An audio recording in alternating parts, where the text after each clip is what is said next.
Se fosse hoje, quem seria o favorito à final da Libertadores? Bom, final brasileira na Libertadores, Palmeiras e Flamengo. Se o jogo fosse hoje, a gente teria que olhar o Flamengo como uma equipe mais espetacular, uma equipe que pode fazer mais gols, uma equipe com melhores individualidades. Então, seco, você vai ter que apontar o quê? O time que pode ser mais criativo, que pode fazer alguma coisa diferente, obviamente é o Flamengo. Agora, tem o tempo, as coisas não são tão matemáticas assim, mas se tiver que, qual é o time mais espetacular dos dois? Obviamente é o Flamengo. Qual é aquele que a gente olha com mais carinho, que a gente gosta mais de ver jogar? É o Flamengo. Quer dizer que o Flamengo vai ser campeão? Não. Quer dizer só que o Flamengo tem um jeito de jogar mais agradável do que o Palmeiras.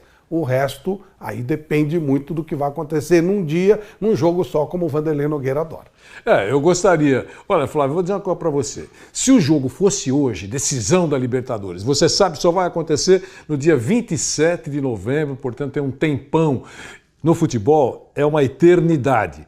Só dia 27 de novembro, campo neutro, Montevidéu, lá no Uruguai, com 30 mil pessoas. Enfim, vai acontecer só pertinho do final do Campeonato Brasileiro.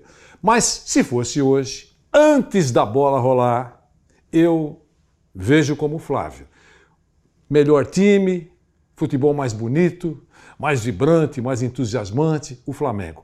Mas não apostaria um tostão garantindo, vou ganhar dinheiro nesse jogo. A gente sabe como é que funciona. Jogo único é complicado, mesmo para quem largamente é favorito, é muito complicado. Então eu não apostaria um tostão porque não estou nessa fase de perder grana. Mas eu só queria lembrar o seguinte, tá certo? O Palmeiras tem um técnico ardiloso.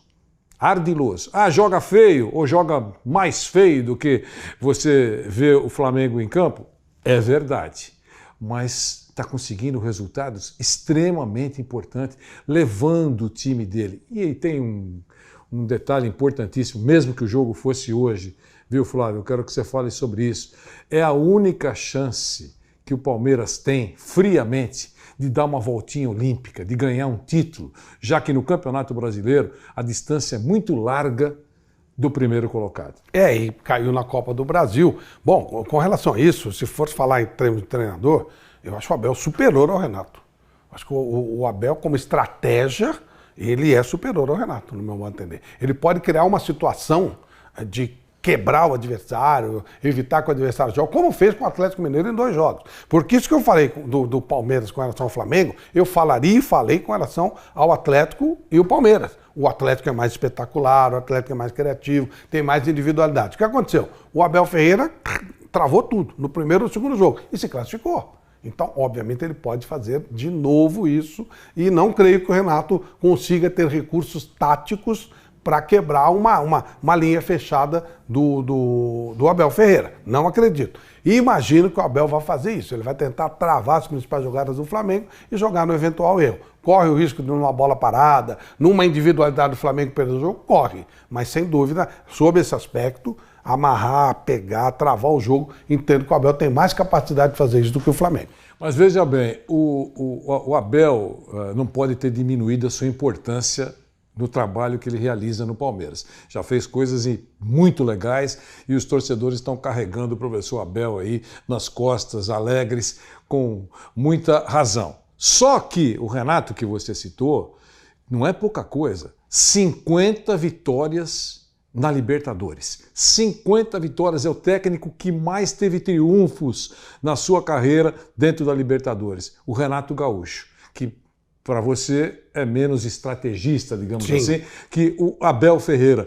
Mas isso é um pacote absolutamente irrespeitável, porque o cara chega para decidir uma competição onde ele só venceu ou venceu mais do que todos os outros em todos os tempos na Libertadores da América. Então a gente tem que pesar também, e isso é muito importante, eu acho.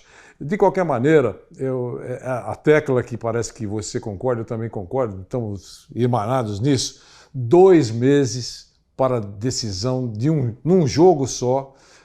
Gente, teremos eliminatórias, teremos a proximidade do final do Campeonato Brasileiro, teremos contusões. Claro.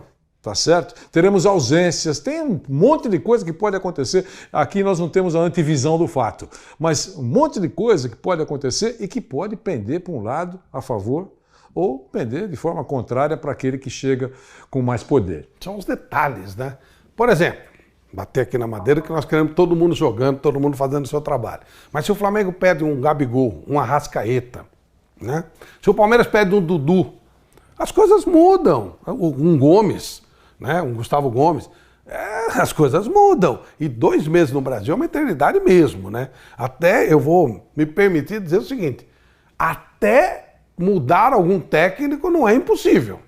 A gente conhece o futebol brasileiro. Então, é bom a gente esperar um pouquinho mesmo, porque é muito tempo até 27 de novembro. E olha, e não é muro, não.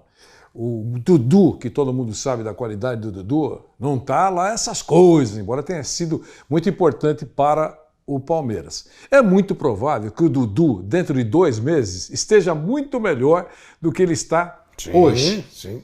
Isso já faz o Palmeiras crescer. Aí você fala, e o outro lado? O outro lado é que jogadores que estão muito bem hoje podem não estar brilhando muito dentro de 2 meses. Então, como diria aquele poeta mureteiro, tudo pode acontecer. Vamos esperar, vai ser legal. Vai ser legal. Uma bela final. A gente vai acompanhar. Jogo grandão. Vai ser grandão mesmo e grandão na cobertura aqui da PAN. Vai ser legal. Sem dúvida. Até a próxima.